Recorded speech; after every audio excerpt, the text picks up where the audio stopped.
et messieurs, ladies and gentlemen, set to make her ring walk, faisant son entrée vers le ring.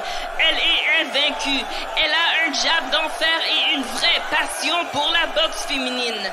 She is undefeated, she has a tremendous jab and a true passion for women's boxing.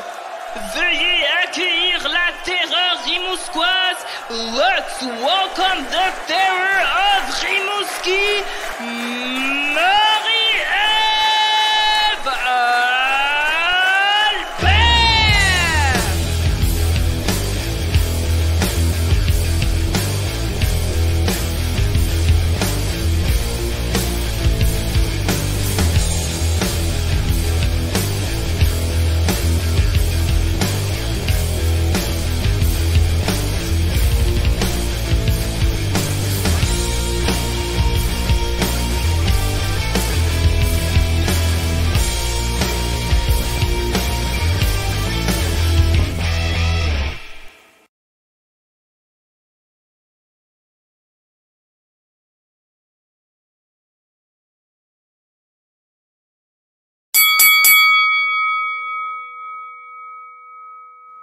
Est-ce qu'il y aurait vraiment une Saint-Jean-Baptiste puis une fête du Canada si en plein milieu, il n'y avait pas ton épisode favori, non, ton émission favori qui sort un épisode 120 secondes avec...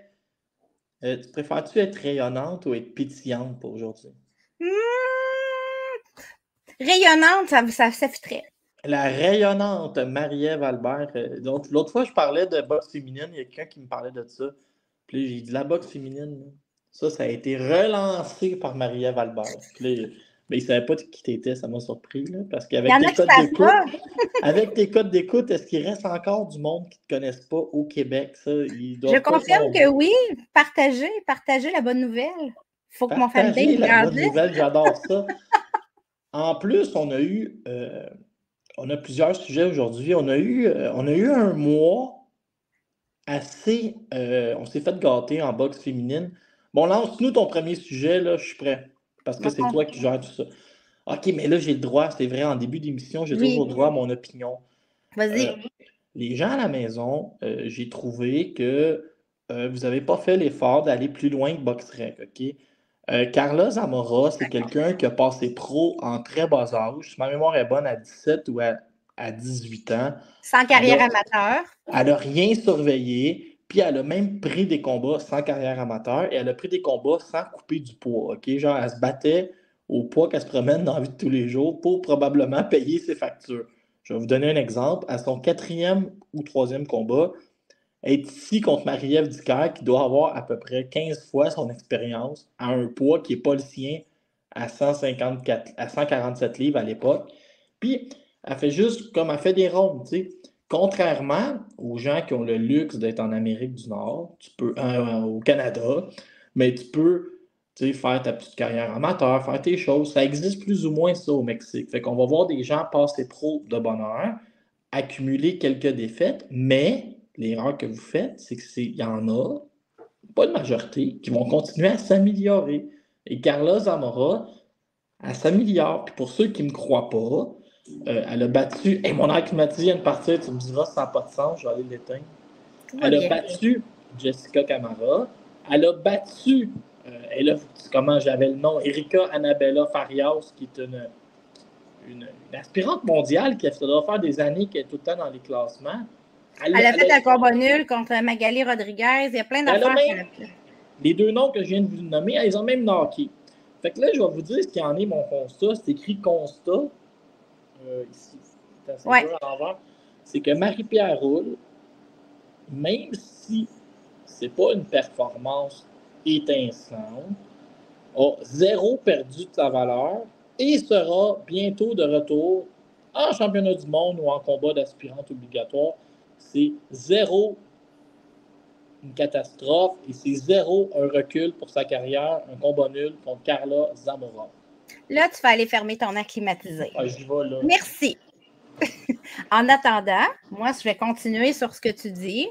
À un moment donné, quand tu es rendu dans les classements aussi haut que Marie-Pierre Roule, il faut que tu affrontes des bonnes boxeuses, des boxeuses aussi classées.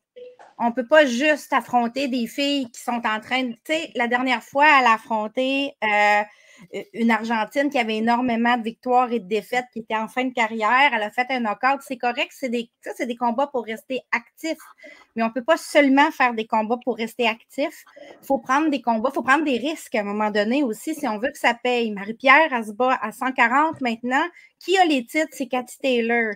Si tu veux attirer l'attention de Cathy Taylor ou d'une future Amanda Serrano qui pourrait avoir les titres, ou avoir ta chance pour te battre pour un titre vacant si ces filles-là décident qu'après ça, c'est fini puis qu'ils redescendent ou qu'ils prennent leur retraite. Il faut avoir pris des risques avant. On ne peut pas faire des feel-good fights ou des combats d'activité seulement. Carla Ramos-Zamora, c'est une fille qui est bien classée, qui a des gros noms dans sa fiche. Elle a battu des filles comme Priscovico aussi. Elle a affronté Leila Baudouin. C'est un combat où encore, après le combat Leila Baudouin, c'est là qu'elle a pris vraiment son envol le plus. C'est là qu'elle a eu ses plus gros coups. T'sais. Alors, moi, je pense que tu as raison. Il n'y a rien de fini pour Marie-Pierre Roule. C'est une fille qui va quand même rester positionnée. On a vu que l'algorithme de Boxrec a continué de le garder quand même haut malgré le combat nul. Maintenant, si on parle de la performance en tant que telle, moi, c'est vrai que j'avais Zamora en avance sur ma carte. OK? Je m'en cache pas. C'est une carte. Maintenant, moi, je ne suis pas juge, puis je n'étais pas sur place, puis j'ai vu l'angle de la télévision. Et oui, j'avais Zamora en avance sur ma carte. Marie, vous dites pas que le combat était au Québec et le Québec est la nouvelle Allemagne dans les derniers temps. C'est sûr que ça fait beaucoup parler présentement. Là. Il y a beaucoup de... Je sais que chez ESPN Knockout, ils ont mentionné que les juges du Québec étaient régionalistes. C'est le mot qui a été utilisé. Oui, j'ai vu José Rodriguez aussi qui a écrit, et je cite, « Un combat nul au Québec a souvent une odeur de victoire. » C'est ça que j'ai lu aussi. J'ai vu le même post que toi. Il y a aussi du côté de Chava, du côté de ESPN Knockout, qui ont parlé des juges régionalistes du Québec. La réputation commence à se faire. Moi, être à la régie, je m'en inquiéterais. Mais bon, ça, c'est une autre histoire. Est-ce que c'était un mauvais combat? C'était un bon combat à regarder d'un point de vue des fans. Tu sais, si toi, tu es un fan de boxe, tu aimes la boxe, tu aimes l'action, c'était une vraie finale. Là.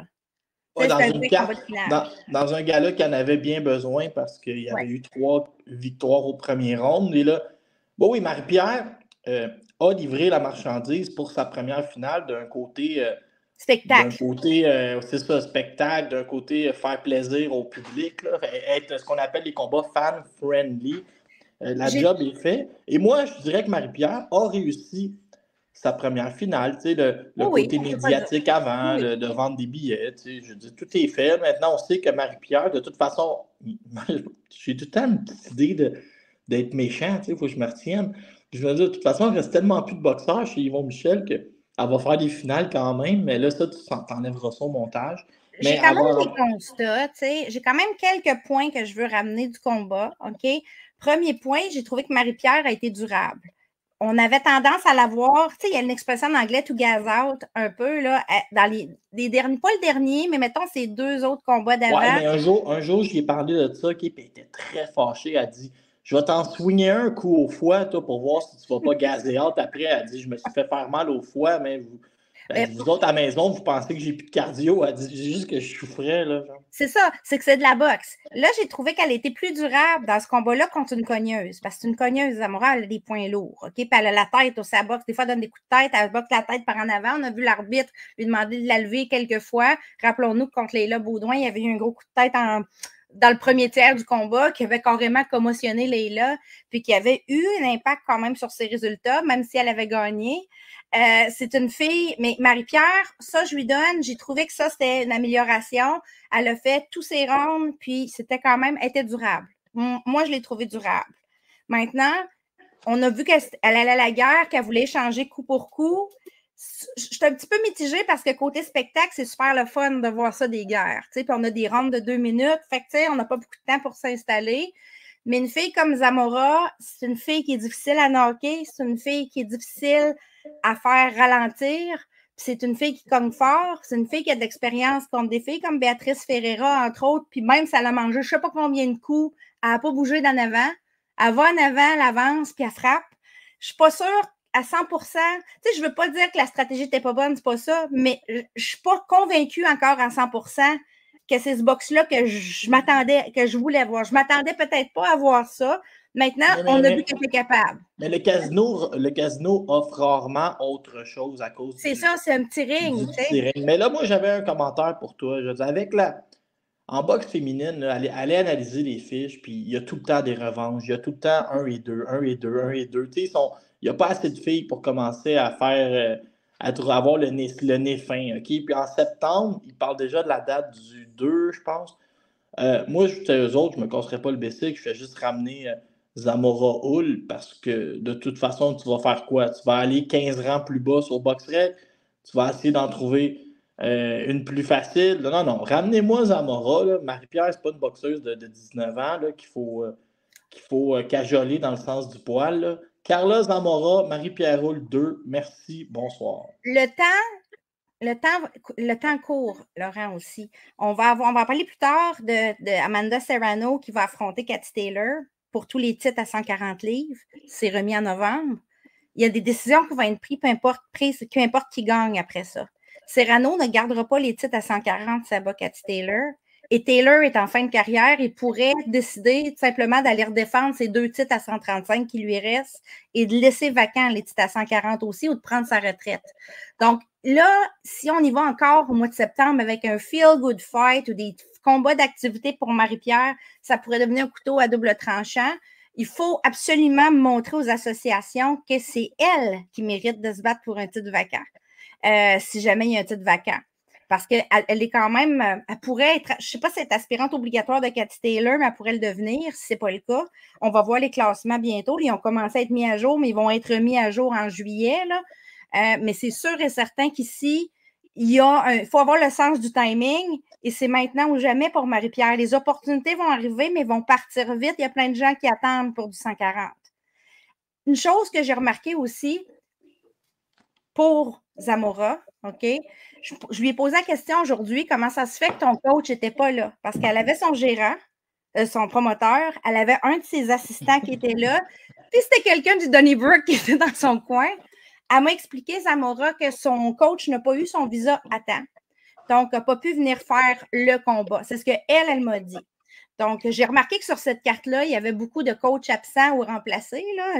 Non, mais le Ghanéen est venu tout seul. Là, on le voit de plus en plus. Là, je ne sais pas si c'est par manque de budget du promoteur, mais on voit. Moi, je dis tout ce qui me passe par la tête. Hein. Ça, je ne le sais pas, mais pour le cas de Zamora, c'est le visa. Mais oui, on a vu le Ghanéen dans son coin avec Carl Andy. Genre, puis, oui, on a vu à l'avant-dernier gala aussi, on a vu ça. Genre, mais...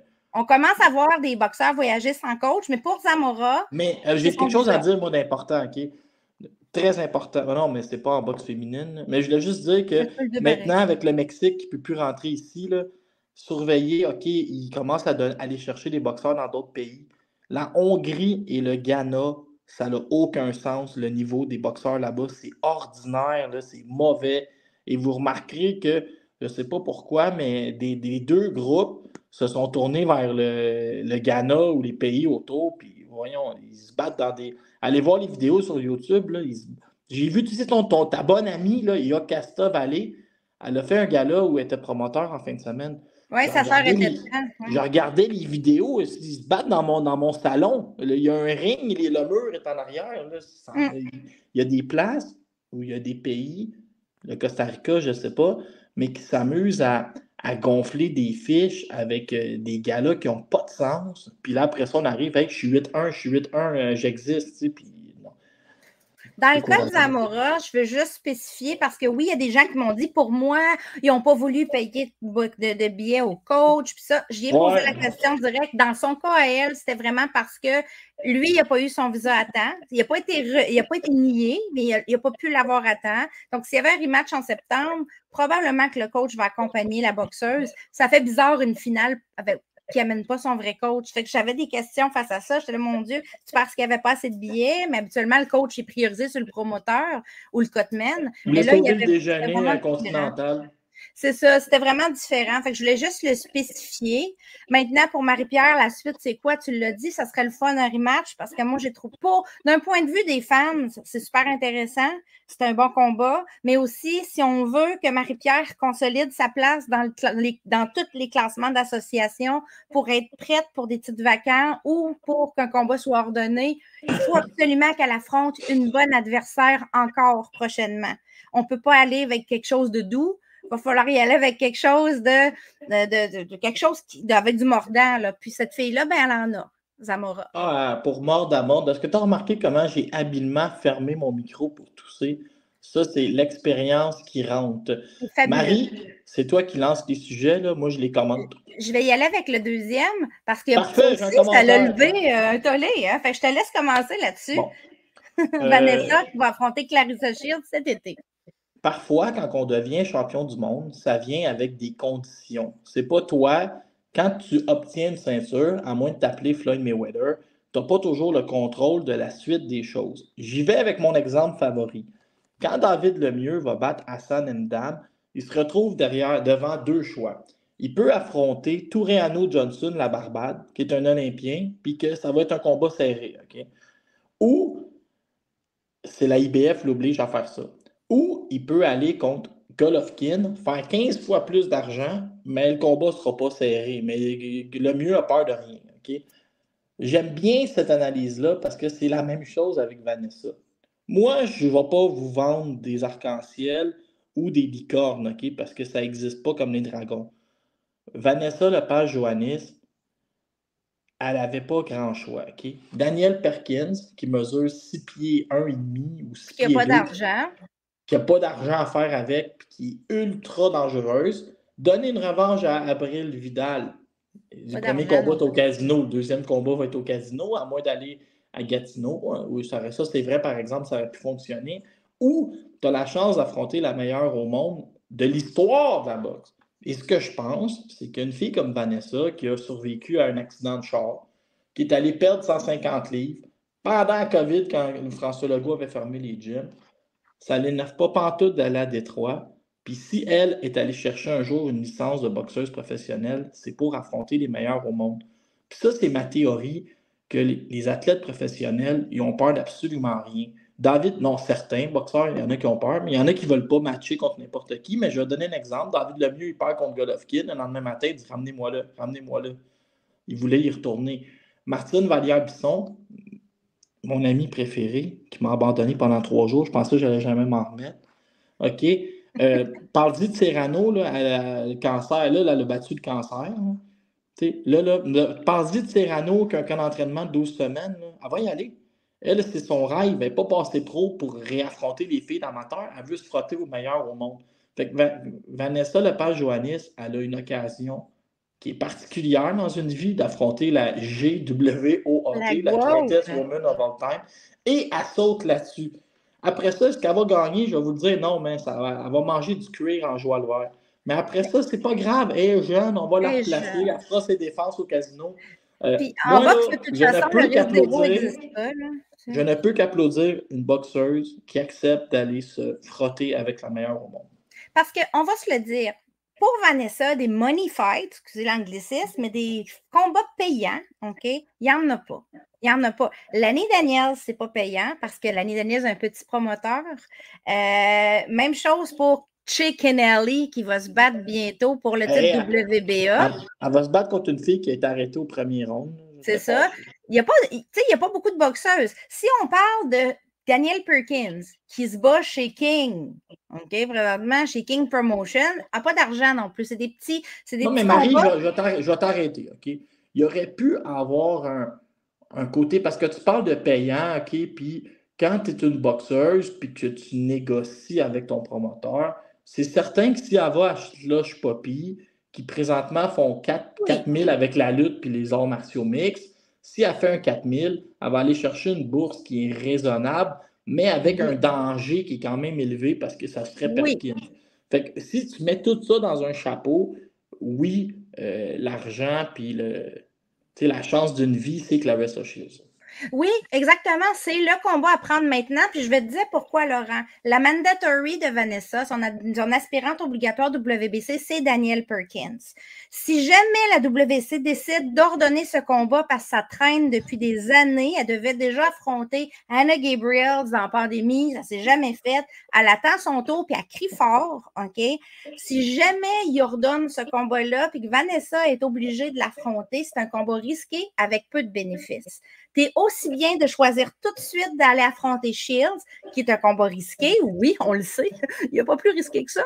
Mais où tu vas avoir une belle visibilité. Tu vas être une carte principale dans un gros aréna. Tu vas faire... C'est un trip aussi, là. C'est pas juste de dire, il y a l'argent, mais il y a le trip. Tu affrontes la meilleure au monde dans un aréna majeur où tu vas être la carte principale. Ça va être sur 2 zones. C'est la grosse affaire. Là, elle a fait une tournée. Camille est allée avec elle. Ils sont allés en conférence de presse à Flint, à Détroit. Ils ont fait des face-offs. C'est des choses que la plupart du temps, tu ne vois pas en boxe féminine. Des combats de championnat, souvent, à part quand tu as un gros promoteur au bout, tu as une fight week, puis c'est tout. Il va y avoir une conférence de presse avec un face-off, un entraînement public. Là, elle fait une tournée à Détroit. Elle rencontre son adversaire d'avance. Les gens en parlent. Elle va voir l'aréna dans lequel elle va se battre. C'est la grosse affaire. Moi, je suis contente pour elle parce que cette fille-là revient de loin. Et c'est un avantage, tu l'as dit, elle est jeune, peu importe qu'est-ce qui arrive. Shields ne restera pas à 175 livres longtemps. Shields va aller chercher ses ceintures, va tout sacrer cela, ça va devenir vacant, puis il n'y a pas 30 000 filles pour se battre pour ces titres-là. De plus, qui dit qu'elle ne pourra pas descendre dans le futur à 168 livres, notre belle Vanessa, pour aller chercher d'autres opportunités? Parce que rendue à 175 livres, elle est capable de faire 168. Tu sais, il y a des opportunités qui s'ouvrent à elle. Ben, tu dis ça, mais moi, à un moment donné, j'étais à 2,75, je ne me suis jamais rendu à 2,68. Oui, mais toi, tu n'es pas Vanessa. Non, mais tu as raison, mais je voulais saluer, te parler, puis je sais qu'ils nous écoutent présentement. Bravo à Camille et Stéphane qui avaient le double rôle de promoteur et de traducteur. C'est là que j'ai pensé à toi. On oublie qu'il n'y a pas juste espagnol vers français-anglais, il y a aussi anglais vers français qui peut être intéressant. Et Camille traduisait. Et Claressa Shields, tu veux pas, moi, ce que j'ai hâte de voir, c'est la semaine pré-fight parce que c'est quand même quelqu'un qui risque de nous en donner. Là. Elle risque de dire qu'elle ne va jamais perdre contre une White Bay. Après ça, elle risque de beurrer. Là, mais elle a été très respectueuse, j'ai trouvé. Chapeau à elle, parce que Vanessa, je lui ai parlé à Vanessa, puis j'ai dit, t'as bien fait ça, tes face-off, parce que c'est pas facile à Nevada Shields qui crie, puis qui gesticule, puis tout ça. Puis elle dit, ouais, mais elle dit, moi, c'est pas mon genre. Ben, j'ai dit, si c'est pas ton genre, Shields t'écœurera pas vraiment. Un peu comme avec Marie-Ève Ducaire, où il y avait eu peu de beef, comme on dit. Bon, là, j'attendais que tu mettes le pied dans le piège. Oh. Alors, moi, j'ai reçu 34 messages qui disaient la même chose. Vanessa n'est pas de calibre pour Claressa Shields. Pour ça, j'ai dit pas. Non. Ça, c'est les 34 qui m'ont dit ça. Et moi, j'ai répondu aux 34. Si Shields n'a pas fait mal à Marie-Ève Ducaire à 154, elle ne fera pas mal à personne à 175 livres. Ouh. Donc, je veux t'entendre là-dessus. Est-ce que je vois qu'une règle de 3 qui est trop simple de penser que si Shields n'avait pas de force de frappe vraiment à 154, à 175, ça va être de l'escrime ou elle va gagner des petits points au juge? Moi, je pense que Shields a de la force de frappe, mais qu'elle a besoin de 3 minutes par round. C'est vraiment là, il lui manque sa 3 minutes. Souvent, elle est proche. Elle est proche du knockout. Mais Vanessa, elle est capable Vanessa, elle en a vécu, là. Elle a un menton, puis elle est capable elle en a vécu d'autres. Elle est déjà allée en combat de championnat aussi, là. Faut se rappeler contre Jiménez, qui était ses pèdes ben raides, puis qui était une grosse cogneuse. Fait qu'elle faire face à une cogneuse, elle sait c'est quoi, Vanessa, elle l'a déjà vécu. Fait que c'est sûr que Shields n'a pas la réputation de Jiménez d'être une cogneuse. Ben, il va falloir avoir la stratégie en conséquence, mais je ne crois pas non plus que Shields va knocker Vanessa. Je pense que ça va être une décision. Alors, tu es vraiment ma politicienne préférée parce non, je suis pas une politicienne. On est très loin de la question. C'est une décision. On est très loin de la question, mais c'est pas pire. Mais c'est quoi que tu veux savoir? Si je pense que. Non, mais si ma règle est trop simple, là, tu oui, c'est trop simple. T'as pas fait mal à une, tu feras pas mal à l'autre. Je te l'ai dit, il en manque pas gros pour faire des knockouts. Fait que c'est trop OK, simple c'est ta règle bon, de 3. mais moi, mon résumé, là, avant de. Je sais pas si tu avais Non, on terminé, a mais fait le mon tour pour le moment. résumé, On va revenir d'ici le combat, de toute façon, avec une mais entrevue mon, avec Vanessa. mon résumé, c'est que je ne peux qu'applaudir quelqu'un qui veut affronter la meilleure au monde et tenter de se comparer un peu. Genre. Pourquoi pas? Surtout que ça va donner un peu de lustre à la catégorie. Hein. La catégorie est faible, avoir Shields qui monte à cette catégorie-là, ça amène du lustre sur une catégorie qui était un petit peu plus pauvre. Bien T'sais? dit. J'ai préparé je ne vais pas me vanter, mais j'ai préparé un texte sur c'est qui ça, Clarissa Shields, un peu. Ça va sortir dans les prochains jours sur Eye of the Tiger, puis sur Punching Grace. Puis, tu sais, vous n'allez rien apprendre, là, mais j'ai quand même trouvé ça fascinant, tu sais, je regardais Shields, tu sais, elle se qualifie pour les Olympiques, elle a juste 16 ans. Elle gagne ses Olympiques, elle a 17. Elle les regagne à 21. Tu sais, c'est quelqu'un, si on y pense, elle aurait pu gagner les Olympiques à 17, 21, 25, 29, C'est une 33, précoce, 37. là. C'est une Elle aurait pas précoce. gagné 8 de suite, je pense, ça voulait, tu sais. Non, elle a un talent inné, là. C'est Elle a vraiment un mis. talent naturel pour la boxe, là, ça c'est sûr. Ceux qui disent qu'il n'y a pas beaucoup de gens dans ces catégories, puis c'est pour ça que c'est la meilleure, Ah non, c'est ça pas c'est vrai. une règle de 3 facile. Parce que ça ne veut pas dire que même s'il y en avait 1000, qu'elle ne serait pas aussi la meilleure. Elle a mis la main sur 16 ceintures, mais tu sais, c'est surtout, genre, elle a unifié trois catégories de poids, mais tu sais, en 13 combats. Là. Fait que c'est assez spectaculaire. Clarissa Shields. Léla Baudouin et Marie Spencer Ils ont ont-tu toutes été deux. malchanceuses à ton goût? Ouais, ils ont toutes deux perdu leur combat en dedans de 24 heures. La seule chose que, tu sais, je ne veux pas dire positive, là, c'est que Eye of the Tiger, tu sais, avant, ils nous habituaient à prendre congé l'été, mais là, ils le font pas cette année avec Mbili. Puis je pense qu'ils le feront plus avec 25 boxeurs signés. C'est que c'est facile de te replacer vite. Tu sais. Léla va rester dans son de range de se battre 3 à 4 fois par année. Pour Spencer, là, c'est plus inquiétant à cause de son âge. Pour Spencer, elle n'est Mais pas prévue sur la carte du mois d'août pour l'instant. Je crois qu'ils ont d'autres plans pour elle.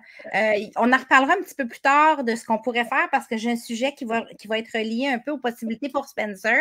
Mais sincèrement, ce qui s'est passé dans cette Fight Week-là, c'était comme genre inimaginable. Bon, pour Léla, on pouvait le prévoir. Lisbeth Crespo n'a pas reçu son visa à temps parce que elle s'est séparée, elle a changé de nom, il a fallu qu'elle refasse ses papiers et son visa américain n'était plus bon, donc plus au bon nom. Les délais ont fait qu'elle n'a pas reçu son visa à temps. Moi, je lui ai texté, j'ai envoyé un message à Lisette Crespo, j'ai dit, coudonc, tu l'as-tu ou tu ne l'as pas ton visa, t'arrives-tu ou t'arrives pas?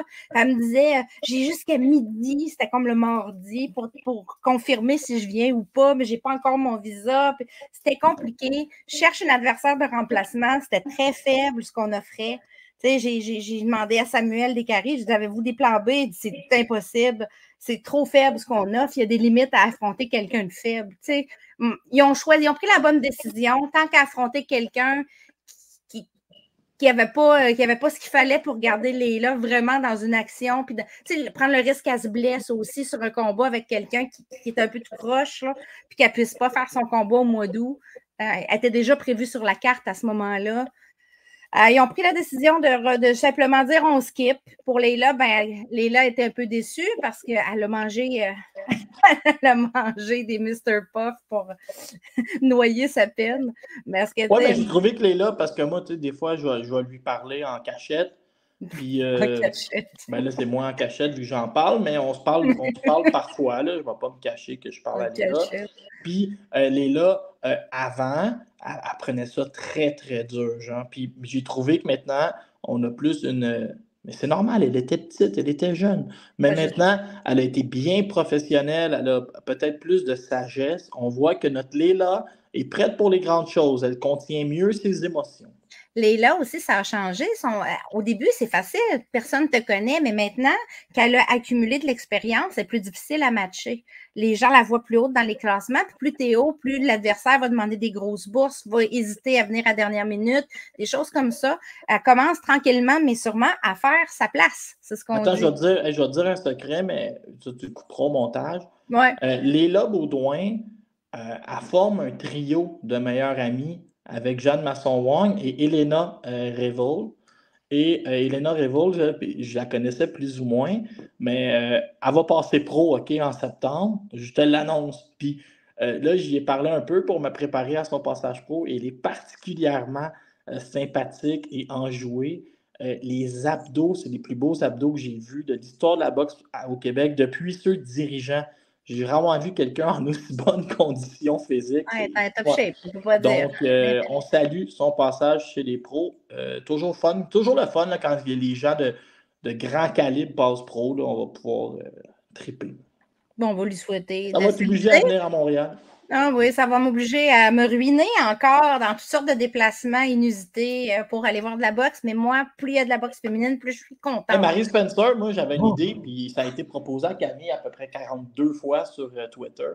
Il y en a qui disaient « Hey Camille, pourquoi tu n'achètes pas un spot à Marie Spencer sur la carte de Clarissa Shields pour qu'elle soit vue? » Ça aussi, c'est quelque chose qui va finir peut-être par se produire. Ou, comme là, il y a un combat de claguettes à Miami, il y a Vanessa à Détroit. C'est quelque chose qui va peut-être arriver aussi. On ne sait jamais. Pour Marie Spencer, c'était vraiment bizarre tout ce qui s'est passé dans sa Fight Week.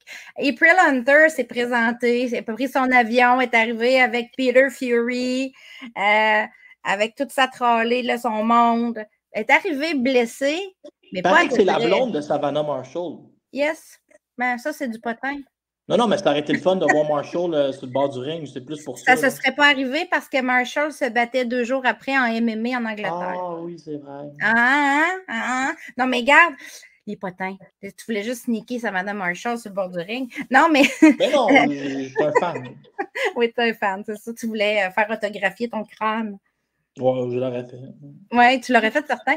Je voulais juste dire qu'elle est arrivée blessée solide. Elle avait une méga contusion au coude. Elle a essayé de cacher ça au médecin. Oui, mais ce que j'ai compris, c'est qu'elle pète son coude puis elle pense être capable de le cacher, mais ça se met à bleuir dans l'avion. C'était gros de même. Là, on ne voit pas mon bras, mais comme ça. Là. En tout cas, on lui a payé un beau voyage. Là, elle n'était pas contente que la régie ne le sanctionne pas. Elle voulait, moi, je lui ai texté, j'ai dit, je suis désolée pour toi, tu sais, qu'est-ce qui s'est passé? Puis elle m'a expliqué, elle dit, je me suis blessée avant de partir, je pense que c'était dans son dernier sparring ou quelque chose comme ça, ou le dernier entraînement. Elle arrive, ça avait bleui, essaye de cacher ça au médecin. Là, elle voulait un deuxième avis parce qu'elle n'était pas d'accord avec la régie, mais ça ne se fait pas de même. Moi, j'ai dit, fille, habituellement, c'est la régie qui décide. Tu peux avoir 3-4 avis, mais c'est le médecin de la régie qui décide. Moi, c'est pas pour me vanter, là, mais j'avais battu un record de lecture avec mon texte sur Hunter, sur Punching Grace, parce que j'avais réussi à... C'est pas moi, là, c'est Noé avait réussi à rentrer en contact avec Peter Fury pour qu'il partage sur ses médias sociaux. Fait que là j'étais rendu quasiment le nouveau Dan Raphaël si le combat avait lieu. Puis le combat n'a pas eu lieu. Mais là, les records de clics, là, j'étais au sommet du monde si c'était pas de ce coude-là. Dans la boxe, c'est des choses qui arrivent. Des fois, les combats sont annulés. Parfois, on n'a pas le contrôle là-dessus. Parfois, on attend longtemps. Marie Spencer a beaucoup de misère à se faire matcher cette année. Puis quand on réussit à la matcher, ça ne fonctionne pas. C'est de la match-chance. Comme tu dis, elle avance en âge. Donc, il va falloir trouver des stratégies pour la faire boxer. Mais il y a des choses... J'ai-tu le droit de le dire, là? J'ai-tu le droit d'en parler? De quoi tu veux parler? Hein? Comment qu'elle s'appelle, là? Terry Harper a abandonné ses titres. On va en parler après. OK, Marie Spencer, je dirais que comme un malheur n'arrive pas seul, mais il arrive avec peut-être une opportunité. On va en parler après, un petit peu plus tard, là, on va en parler parce que j'ai mis le sujet, parce qu'il y a beaucoup d'impact sur beaucoup de filles au Québec, le fait que Terry Harper redescende à 135. Bref, je change de sujet parce que tu voulais absolument... Est-ce qu'on peut prendre... OK, mais ça c'est mon sujet là, que je t'ai amené de force, mais je vais te raconter. Alors, je vais te raconter une petite histoire, OK? J'ai un ami qui, je ne vais pas le nommer, il m'a demandé l'anonymat, mais c'était lui qui était le rédacteur en chef de La Zone de boxe puis 12rondes.ca. Il m'a demandé l'anonymat, c'est Christian Toussaint. Lui, sa fille a fait du tir à l'arc. Comment ça s'appelle, là? Pas Édouard Montpetit, là. Où est-ce qu'il s'entraîne, là? Boxe Montréal, là. Centre Claude Robillard. Okay? Claude Robillard. Fait qu'elle fait du tir à l'arc au centre Claude Robillard. Fait que là, lui, là, moi, je m'en sers. OK? Je dis, va gérer. On vous donne ta fille à l'entraîneur. C'est la porte à côté. Tu t'en vas à la porte à côté, tu fais parler Daniel Bouchard, tu sais, puis Stéphane Larouche, moi, ça me donne des scoops. Puis là, il a parlé, tu sais, Tamara Thibault, selon mon bon ami Poulain, c'est l'or assuré, il n'y a pas de stress, tu sais. Puis là, Daniel Bouchard, elle a dit, on surveille 2 filles en particulier. Là, je me rappelle même plus des 2 filles, mais toi, il Moi, me semble je que tu es sais. là. Il y a, L'Irlandaise. il y a O'Rourke, l'Irlandaise. OK? Aoif O'Rourke, c'est pas comme ça que ça se prononce, ça, je peux te le garantir. OK? C'est un typique nom irlandais, fait qu'on va dire O'Rourke. OK? Elle qui est qualifiée depuis l'année passée. Non, mais Championnat attends, là, je européen. vais juste finir mon histoire, après ça, je te prête la parole. Mhm. Et la fille, et là, ça, c'est ça l'histoire, elle m'a dit, elle a dit à Christian Toussaint, je n'ai pas le droit de le nommer, elle a dit, surveillez ça, vous autres, allez faire vos recherches, parce que l'autre fille, c'est une réfugiée, elle est partie en Angleterre, c'est une réfugiée, elle va se battre pour, peut-être avec un réfugié en bas d'écran. Fait que là, c'est toute une histoire, et ce serait la fille à surveiller là, pour affronter en finale notre Tamara Thibault. Donc, je te passe la Daniel parole. Bouchard n'est pas d'impatate parce que les 2 filles qu'elle nomme, ça c'est Cindy Gamba puis O'Rourke, les 2 filles sont classées 2 et 3 après Tamara sur BoxRec dans l'algorithme. OK? Donc, si on regarde l'algorithme des amateurs, c'est vraiment ces 2 filles-là, dans cette catégorie-là, qui sont les suivantes. Cindy Gamba, effectivement, elle s'entraîne avec Team Grande-Bretagne, mais elle va s'est qualifiée comme team réfugié. Dans le fond, elle s'en va aux Olympiques sur un drapeau pour représenter. Elle ne représentera pas le Cameroun, elle va représenter un drapeau neutre. Mais c'est une fille qui vit en Angleterre, qui s'entraîne en Angleterre. Tamara la connaît très bien. C'est une chic fille qui est intéressante, mais Tamara l'a déjà battue. Donc, oui, il faut faire attention parce que c'est pas parce que tu as battu quelqu'un que l'autre n'a pas appris. C'est facile de dire elle a battu tout le monde, Tamara, parce qu'on va se le dire, Tamara n'a pas perdu depuis la nuit des temps. Si on regarde là, juste les combats qui comptent sur BoxRec à l'international, elle ne l'a pas perdu depuis son combat olympique en 2021, Tamara. Donc, oui, elle les a toutes battues, les autres. Mais ça ne veut pas dire que les autres n'ont pas appris. Puis quand tu arrives aux Olympiques, la pression est différente. Tu peux te faire surprendre. C'est juste un combat, puis il n'y a pas de lendemain. Donc, l'Irlandaise O'Rourke est intéressante. Elle est qualifiée depuis les championnats européens l'année passée en 2023. Ça fait à peu près 1 an. C'était en juin de l'année passée. Je te donne 2 autres noms, Laurent, aussi. Il y a Atenia Baylan. Atenia Baylan, qui est la fille que Tamara a battue en 2022 à Istanbul au championnat du monde. Puis qu'elle a aussi battu l'année passée au Paname, en finale, dans les 2 cas. Donc, ça fait 2 fois qu'ils se prennent en finale dans des grosses compétitions internationales. Tamara a eu le dessus les 2 fois, mais elle est difficile, Baylan, à boxer parce que c'est une gauchère comme Tam. Donc, c'est toujours intéressant, gaucher contre gaucher. On voit ça moins souvent. Il y a toujours des risques. La fille vient de Panama. Puis l'autre, c'est la chinoise Quan Li. Elle est allée à Tokyo. Elle a été médaillée d'argent. Elle avait perdu contre Lauren Price en finale. Mais Tamara l'a battue l'année passée. Là. Ils sont déjà affrontés. Tamara a déjà affronté tout ce monde-là. Donc, c'est des filles qui se connaissent bien. C'est des filles, ils savent à quoi s'en tenir. Tout va se passer dans le ring. Puis, on va voir aussi le tirage au sort. Vous pouvez avantager qui? Hein? Parce qu'il ne faut pas oublier qu'aux Olympiques, c'est un tirage au sort. Donc, tu peux avoir un côté de parcours avantageux ou pas. Tu peux avoir un bail ou pas. Il y a des choses à regarder. Mais c'est sûr que Tamara est favorite pour les Olympiques présentement, à l'heure où on se parle. C'est la grande favorite, on ne s'en cachera pas. On n'en parle pas assez, mais on commence à la voir un petit peu plus. Là, les médias sont réveillés. Dernièrement, on a vu Radio-Canada parler d'elle, on a vu d'autres reportages un peu parler d'elle, on commence à faire le tour, être invité à plusieurs endroits. Je trouve que tu te plains un peu vite. Là. Nous, on en a parlé beaucoup. Jean-François Chabot fait un job incroyable. Ouais. Moi, non, tout va bien, là. Inquiète-toi pas. Il va falloir la suivre. Ça va être vraiment intéressant. C'est la seule fille qui s'est qualifiée pour le Canada aux Olympiques. Je m'attendais peut-être à amener d'autres noms, mais on est en transition. Hein? On dit bye-bye à l'ancienne équipe qui était avec des vétérans. Et puis, on a beaucoup de petits jeunes qui poussent. Donc, présentement, c'est une Olympique de transition. Un jour, j'ai rencontré Tamara, puis je me suis approché de son oreille. J'ai monté sur une caisse de lait parce que son oreille était plus haute que la mienne. Puis là, j'ai dit, Tamara, si tu gagnes l'or, Oublie pas que ça vaut 1 million US de boni de signature. Puis là, elle a souri, genre, j'ai vu qu'elle est peut-être comme moi un peu, genre, elle n'aille pas l'argent. Là, ça m'a fait très bien, c'est correct, on a le droit d'aimer ça. Mais elle m'a dit 1 million. Je dis, oh, oui, c'est ça que ça vaut, là, une médaille d'or olympique quand tu vas signer qu'un promoteur. Je vais juste je vais te parler vite d'un tournoi. Je reviens de Toronto. Ça, c'est Sarah. Tu veux me parler de, comment elle s'appelle? Sophie Legrand qui a gagné. Bien, pas juste Sophie Legrand, il y avait 5 Québécoises. Moi, j'étais à ce tournoi-là parce que j'étais dans le coin de 2 filles avec l'entraîneur de l'Académie de boxe BSL. On avait 5 Québécoises sur ce tournoi 100% féminin. C'est pas un tournoi, excuse-moi, c'est une compétition. 2 jours de boxe, à peu près une trentaine, 28-30 combats féminins. On commence à voir de plus en plus d'événements comme ça. Le Women Ring 3, ça c'est au club Budo de North York à Toronto. Mais il y a aussi le West Coast Wonder Woman en Colombie-Britannique. Il y a eu un gala féminin l'année passée au Club Ali, ici au Québec. Il y a les Golden Girls, il y en a un en Angleterre, il y a Delita au Mexique. T'sais, il commence à avoir de ces événements-là parce qu'il y a de la demande.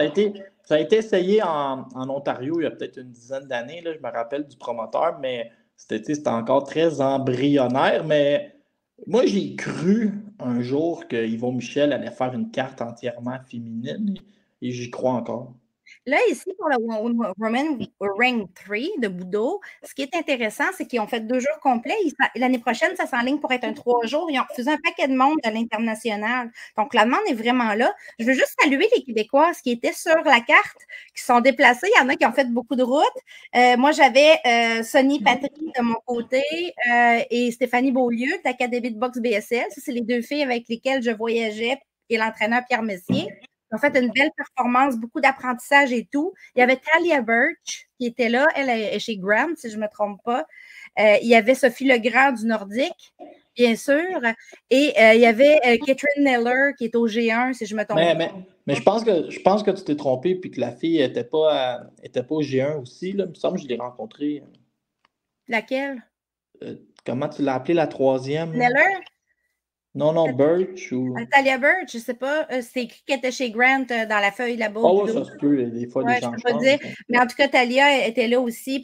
C'était un combat intéressant. Elle est très bonne, cette Talia. Moi, je l'ai vue très intéressante. Elle avait 16 ans. Oui, elle a un style intéressant.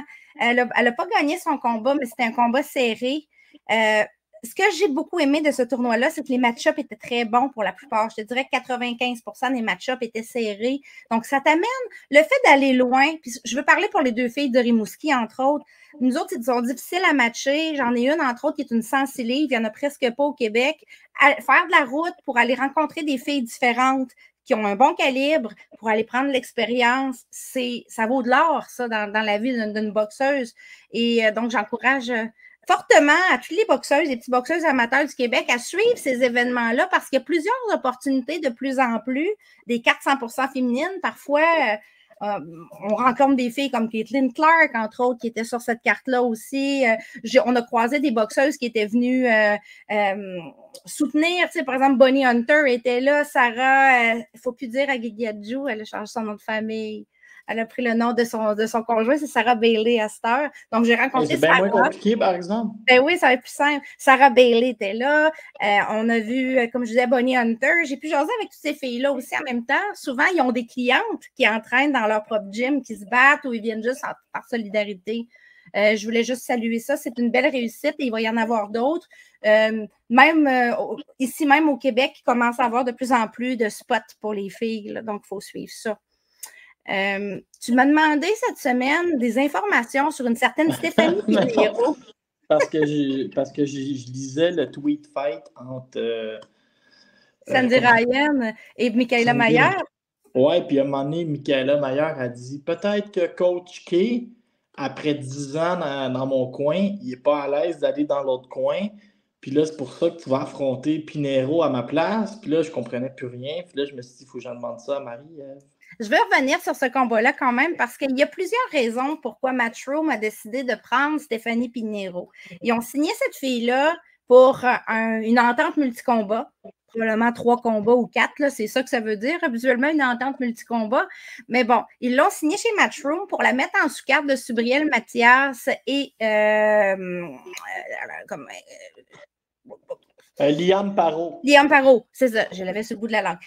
Liam Parot, donc une carte qui était faite à Porto Rico. Stéphanie Pinheiro est portoricaine. Il y a un gros marché à Porto Rico à prendre présentement. On voit de plus en plus de promoteurs faire un retour à Porto Rico. On a vu MVP qui s'essayait avec Amanda Serrano puis la fameuse carte de Serrano et Jake Paul. On a vu aussi que Serrano et Jake Paul, du côté d'MVP, signent un paquet de portoricains, des jeunes portoricains, des recrues, des prospects. Matchroom, en organisant une carte avec Subriel Mathias à Porto Rico, essaie d'aller chercher la pointe de tarte, puis en signant Pinheiro, qui est une vedette locale, parce qu'elle a fait une belle carrière amateur, elle a beaucoup représenté le drapeau aussi, puis elle a déjà une carrière pro entamée. C'est une fille qui a quand même bonne réputation. Ça attire Logan Paul, il habite sa résidence principale est à Porto Rico pour une passe-passe de taxes et d'impôts. Donc, c'est pour ça qu'il commence à y avoir plus de monde à Porto Rico. Puis, il y a un boxeur, là, Félix Verdejo, si ma mémoire est bonne, lui, il remplissait les arénas là-bas, puis il a un peu tué sa femme. Fait que là, c'était comme la folie. Lui, il vendait... Il a tué sa maîtresse enceinte. Oui, c'est ça, mais je me rappelais que lui, il vendait des billets, ça n'avait pas de sens. C'était un prospect. C'est pour ça que Top Rank l'avait signé. Donc, c'est pour ça que Porto Rico a des gens qui ont de l'argent aussi pour participer. C'est que les gens, ils se cachent pour l'impôt. Stéphanie Pinheiro, elle, c'est une jeune boxeuse qui a fait carrière amateur. Plusieurs boxeurs qui ont été longtemps chez les amateurs la connaissent bien. Elle s'est réessayée dernièrement pour essayer de se qualifier à Paris. Ça n'a pas fonctionné pour plusieurs raisons. Puis elle a décidé de se refocaliser sur sa carrière pro qui était déjà entamée. On lui a mis pour son premier combat contre Matchroom une fille qu'on connaît ici au Canada qui s'appelle Diana Tapia. On la connaît parce qu'elle a battu Jennifer Williams, puis elle avait battu aussi Caroline Redmond, et elle est signée chez Three Lions Promotion. Elle est signée chez le promoteur canadien, même si elle est mexicaine, résidente du Mexique. C'est une fille qui est renommée pour cogner dur et aller de l'avant, mais elle s'est tellement fait déclasser face à Stéphanie Pinheiro. C'est là qu'on voit qu'ils ont eu l'œil, parce que Tapia est bien cotée, elle a un bon ranking partout. Là, ils l'ont fait descendre pour affronter Pinheiro, mais c'est tout de suite, tu peux jauger la qualité de Pinheiro si on la compare à ce que Tapia avait fait jusqu'à maintenant. Ça a été, il n'y a pas un round, je te dis, que j'ai donné à Tapia. J'ai trouvé Pinheiro solide. Tapia était en pleurs après son combat. Je pense qu'elle n'a pas fait la performance qu'elle voulait du tout. Mais tu sais, elle n'avait pas de plan B. Elle allait juste de l'avant, tout droit. Elle rentrait dans les coups de l'adversaire. Ça a été assez facile pour Pinheiro d'avoir le dessus. Donc, bon, à suivre. Mais il y en a qui parlent. Quand tu parlais du beef entre Mikaela Mayer et Sandy Ryan, ben le nom de Pinheiro a été droppé parce que Mayer dit, Sandy, tu ne veux pas m'affronter? Peut-être que Matchroom va te mettre leur nouvelle protégée Pinheiro d'en face, une 7-0, mais c'est beaucoup moins bien que moi. C'est ça que ça veut dire. C'est dans ces mots. C'est pas dans ces mots-là, mais c'est l'idée qu'en arrière est là. T'sais. Mais c'est une fille à suivre. J'ai hâte de voir si Matchroom va continuer son offensive à Porto Rico. Ça ne s'est pas très bien passé avec Mathias, avec Subriel Mathias, qui n'a pas fait ce qu'il avait à faire. On va dire ça comme ça. Mais donc, pour organiser des cartes, ça prend quand même des vedettes locales. Puis, ça a moins bien été avec la leur. On va voir si l'offensive portoricaine va continuer. Pinheiro, en tout cas, c'en est une qui ont signé probablement pour être dans ces eaux-là, pour être capable de faire des cartes à Porto Rico qui attirent, qui font de la vente de billets, là, qui attirent quand même. Mike est malade, Serrano s'adapte. Mike Tyson est malade. Ouais, j'ai vu, mais...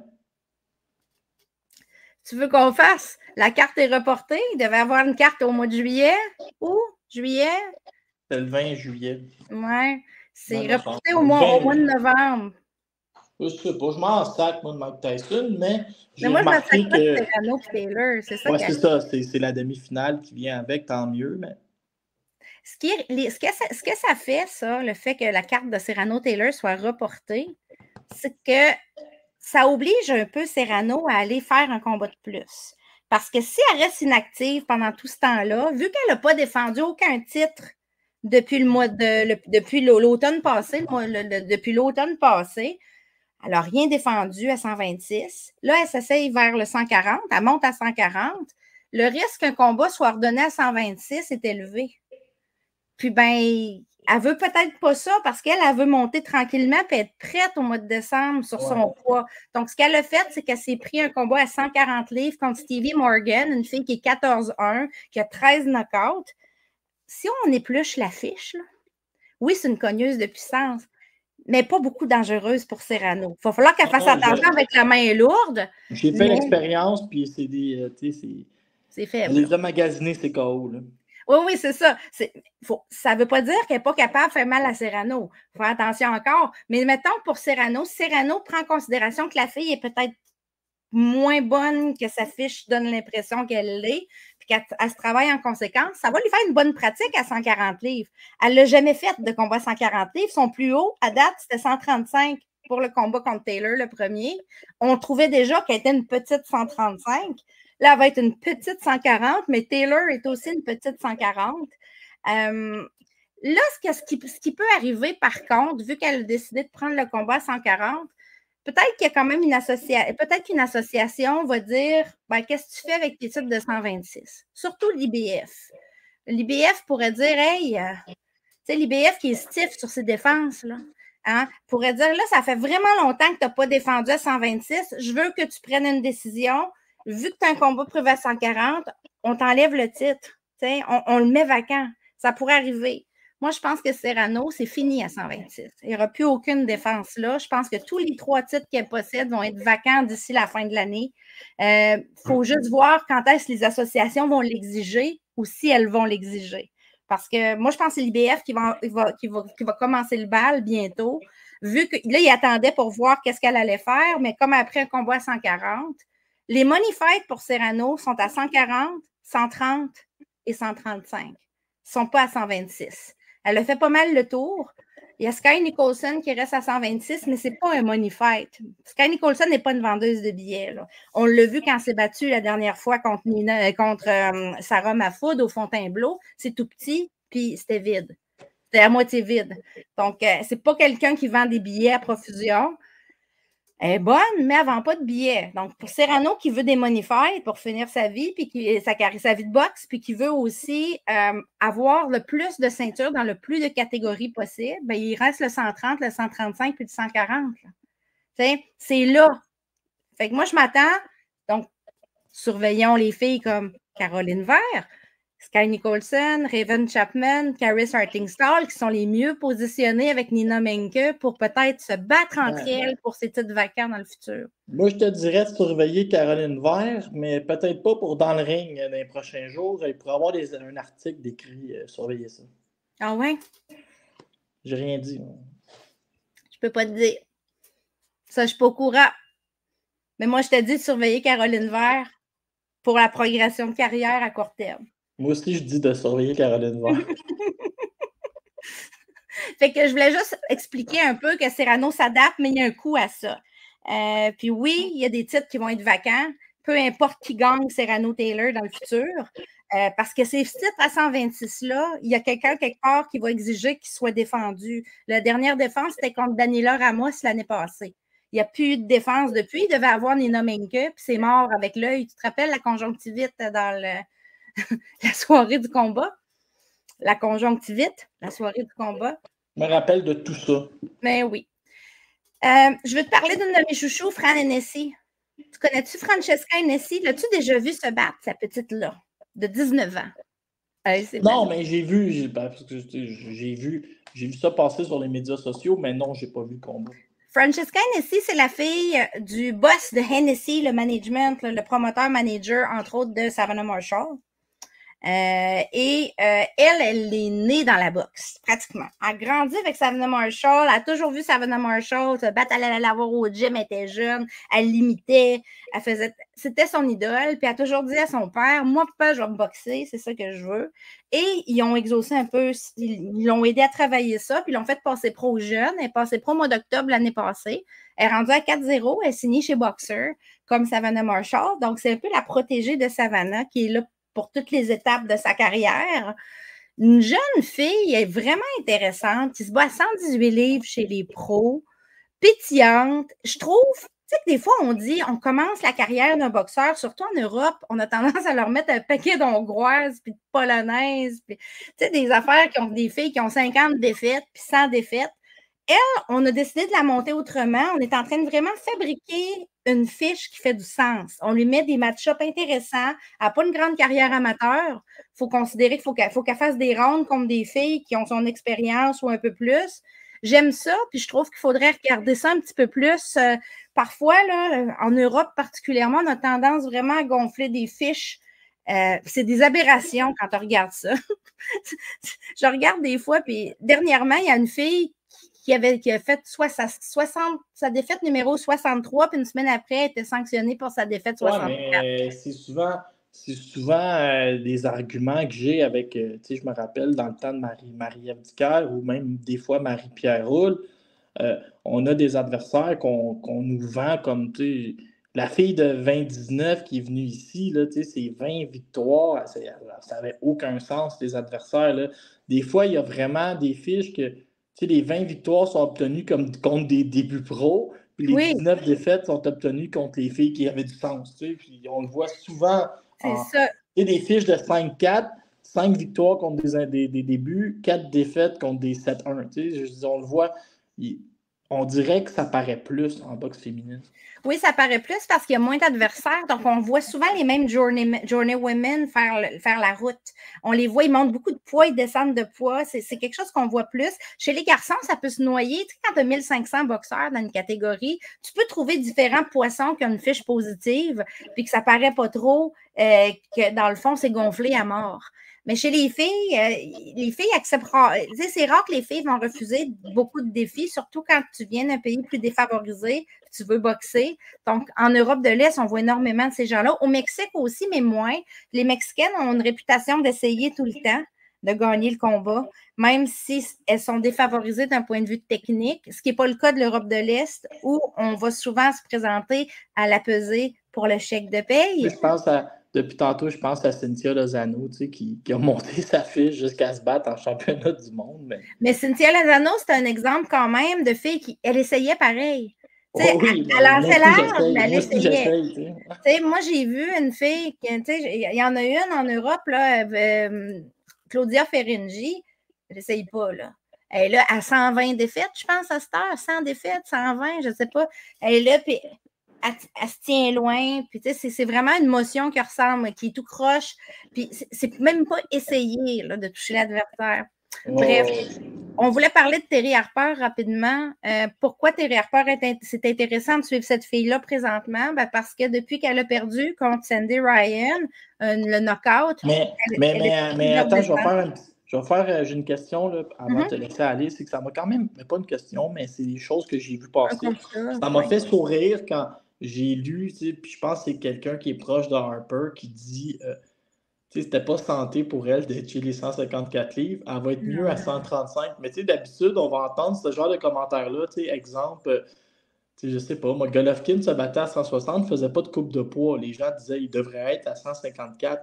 Mais là, c'est qu'elle descend de 19 livres, là, elle descend quasiment de 4 catégories de poids. C'est sa catégorie naturelle. Oui, mais il y a un monde entre 135 et 154. Mettons que tu décides de monter pour être plus lousse ou moins drainer. Monte à 140. Ben non, monter de 19 livres. Là. Elle se sent confortable à 135, mais il faut le dire, elle ne faisait pas son 154. Elle avait de la misère à le faire. Il fallait qu'elle mange pour arriver à 154, puis souvent, c'était 151, non, mais 152. Ça n'a aucun avantage. Je ne comprends pas c'est quoi l'idée. Il va à 147. Mais non, les catégories intéressantes, elle va là où les money fights sont pour elle. À 147, c'est qui a là? Ben, il y a Chantel, il y a encore Sandy Ryan qui vient de la battre. Tu sais?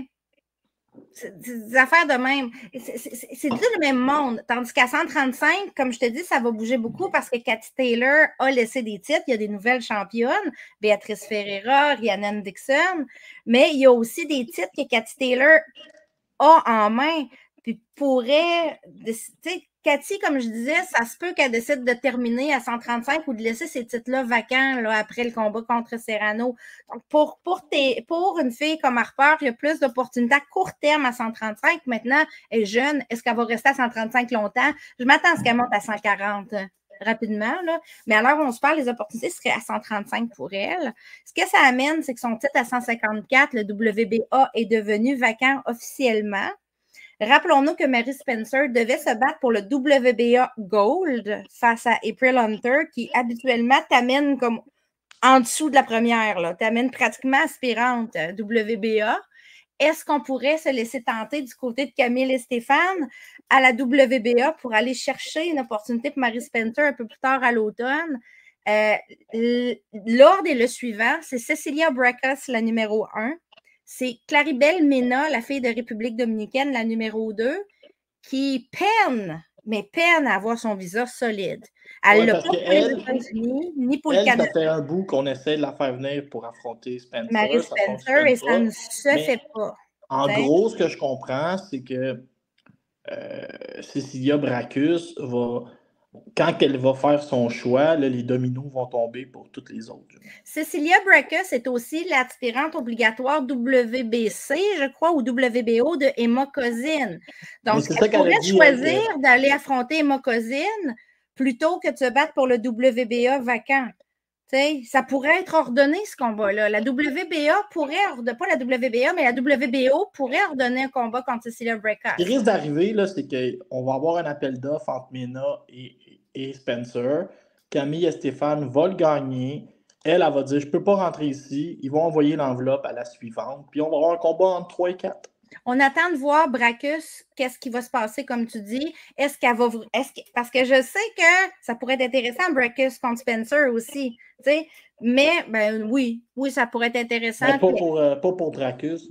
Pas pour Braekhus, mais pour nous. Si Braekhus a le choix, elle va prendre Cousin avec le titre au lieu de prendre Spencer, c'est ce que je pense pour aussi, le numéro 1. Mais il y a une question aussi de moyens, d'argent. Ma cousine est signée chez Queensberry. Maintenant, Queensberry n'a pas l'air de prendre grande action sur elle présentement. Il faudrait voir s'ils attendent qu'un combat est ordonné. Mais ça va bouger. Ça va bouger. La seule qui a pitié de son côté, c'est Femke Hermans parce qu'elle n'est pas signée.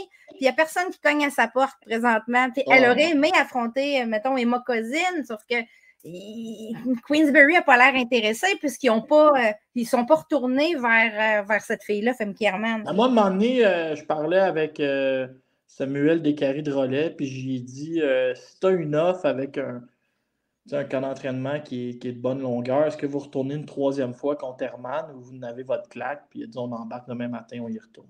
Ben oui, pourquoi pas? C'était des bons combats. Elle s'améliorait, Mary, c'est le 2e, elle pourrait faire encore mieux sur le 3e. On dit jamais 203. Les opportunités vont exister. C'est pour ça que je me dis, OK, ils n'ont pas mis Spencer sur la carte du mois d'août. Peut-être qu'il y a autre chose qui se trame en arrière. Tu sais, qu'est-ce que ça pourrait être? Ben moi, je pense que ce titre WBA vacant-là vient de brouiller un peu les cartes. Ça amène une possibilité qui n'était peut-être pas disponible dans les derniers mois. Là c'est l'est. Puis, comme elle avait déjà été autorisée à se battre pour la Gold, je crois que la WBA pourrait facilement autoriser Spencer à se battre pour la régulière. T'sais? Moi, je m'attends à ce que Eye of the Tiger commence sa saison du casino fin septembre, début octobre avec ce combat-là de championnat. Un combat qui pourrait se faire aussi à 135 livres, pour parler d'Harper, on pourrait la voir comme Jessica Camara, by the way. Jessica Camara est une 135 livres naturelle. Elle est 2e présentement parce que c'est elle qui a le WBA Gold à 135 livres. Si jamais, tu sais, ça pourrait devenir intéressant si jamais Taylor laisse cette ceinture-là, ça pourrait exister un combat entre Terry Harper et Jessica Camara. Il faut garder ça en tête que Jessica Camara est à un appel. Last Buck on Bonnie Hunter, c'est un combat c'est un combat d'activité. On est d'accord là-dessus. Elle va défendre une défense optionnelle de son titre ici au Québec.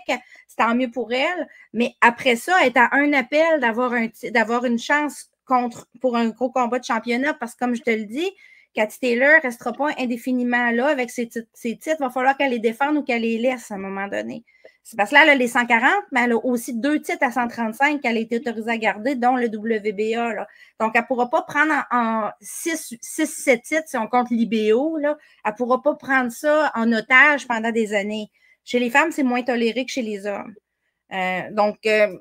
On va voir, mais pour Jessica Camara, le fait que Terry Harper descende, ça devient aussi une opportunité de faire un combat intéressant. On sait que Terry Harper est chez Matchroom, et Matchroom aime bien Jessica Camara.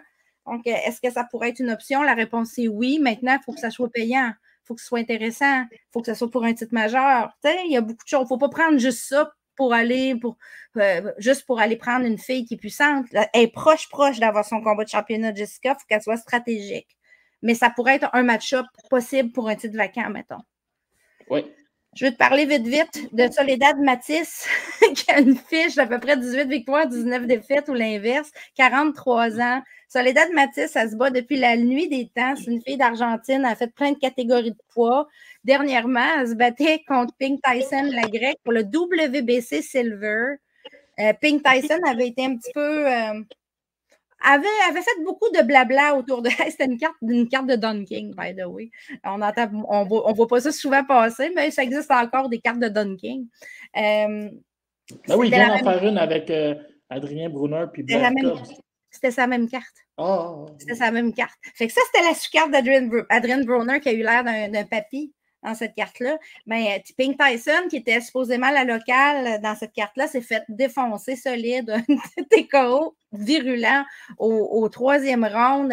Elle était toute échevelée. On aurait dit qu'elle sortait, elle était d'un film de zombies. C'est pas compliqué, le sang, les cheveux, c'était de toute beauté. Mais pourquoi je parle de Soledad Matisse? C'est que c'est une fille qui vient de prendre de la valeur tout d'un coup parce que même si elle a 43 ans, même si elle n'a pas une fiche sexy, même si elle vient d'Argentine, puis les gens l'ont vu perdre souvent contre des bonnes boxeuses, ben là, elle a la WBC Silver des 130 livres.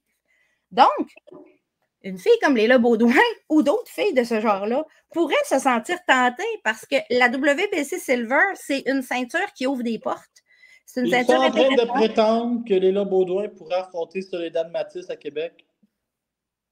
Ben, pour aussi affronter l'autre adversaire qui a finalement peut-être eu son visa, là. Il y a plein de possibilités en vrai, mais pourquoi pas penser à Soledad Matisse? Mais Léla ne sera pas la seule à courir après Soledad Matisse. Il y a plein de filles qui vont courir après Soledad Matisse parce que ça te permet, en allant chercher la Silver, de consolider ta place dans les ratings de la WBC assez haut, merci.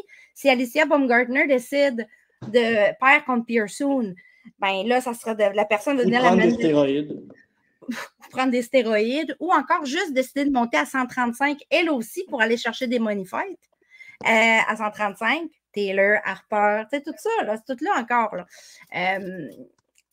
On a ici une opportunité. La WBC Silver va prendre la valeur. Donc, moi, ça m'intéresserait. Si j'étais Camille Stéphane et Eye of the Tiger, je regarderais de près Soledad Matisse. J'ai une bonne nouvelle parce qu'ils t'écoutent à chaque émission, donc ils sont déjà en train de prendre des notes. Parfait. Moi, en tout cas, ça serait mon choix numéro 1. Même si elle a 43 ans, même si sa fiche n'est pas belle, c'est le titre. Tu vas chercher le titre, puis après ça, fais-en quelque chose. Il ne faut pas faire de l'âgisme. Il ne faut pas faire de l'âgisme, surtout en boxe féminine, parce qu'on peut se faire surprendre. Regarde, elle vient de battre une femme plus jeune qui était supposément le côté A. Je veux juste juste finir avec Emma Dolan qui a battu Shannon Ryan. J'appelle ça un faux upset. Ça va pas bien chez Matchroom, hein, parce que Matchroom, ils sont fait pas mal déclassés dans le Matchroom, le 5 contre 5. Là. Ça continue un petit peu la débandade, je dirais. Shannon Ryan, qui est une chouchou chez Matchroom, a défié Emma Dolan. Emma Dolan, c'est une jeune boxeuse qui avait le titre britannique en main, qui n'a pas de promoteur majeur, mais qui fait son petit bout de chemin. On parlait d'une fille qui était 6-0 contre une fille 7-0. c'est Shannon Ryan. Mais Emma Dolan, elle a quand même battu une fille comme Nicolas Aupoil avant. Elle a quand même battu des bonnes boxeuses avant, là, même si elle n'a pas de promoteur. Même si c'est pas mal tout seul dans ses affaires. Elle arrive chez Matchroom, elle met sa ceinture en jeu contre une fille de 7-0. Elle est 6-0. Elle met la fille au plancher au premier round. OK, parfait. Elle gagne un split decision. Mais le monde va continuer de dire que c'est un upset, mais j'ai de la misère avec ça. Le monde, là, pas juste le monde, toute l'industrie. Je voyais ça sur DAZN, les articles. Upset, Emma Dolan. Mais on dit qu'ils ont l'upset facile. Oui, mais tu sais, je veux pas je veux te relancer, mais relance-moi. Tu es d'accord avec moi, là. Tu sais, cette semaine, ben moi, je gage plus, j'ai pas le droit, OK? Mais je suis toujours curieux de voir comment, dans l'œil des sites, Marie-Pierre Roule était favorite à 13 contre 1 contre Carla Zamora. Genre, puis je me disais, voyons, quel manque de respect, genre, ils connaissent pas Zamora, genre, ils ont juste regardé les fiches, puis ils n'ont pas d'experts à mise au jeu. Tu sais, des fois, ça fait pas de sens. Des fois, ça fait pas de sens, mais là, dans ce cas-là, contre Shannon Ryan, encore moins, parce que c'était, disons qu'on épluche la fiche, OK? 7-0 contre 6-0. Celle qui a fait des belles victoires, c'est Emma Dolan. Celle qui s'est fait gonfler une fiche, c'est Shannon Ryan, qui est signée chez Matchroom. Celle qui a le titre britannique, c'est Emma Dolan. Elle s'en va. Dans le fond, l'upset, c'est quoi? C'est-tu d'avoir réussi à battre les juges chez Matchroom? Oui. Le côté A, prochainement, quand tu vas regarder les parieurs au livre, puis les gens qui vont faire les prédictions, au Québec, exemple, ils vont se garder une gêne de dire un tel peut gagner au juge. Tu sais, si tu vas le voir. Il faut le faire, tu sais. Non, mais là, les gens, il y a des gens qui surveillent la boxe assidûment, qui ont vu Shaquille Finn contre Bazignan.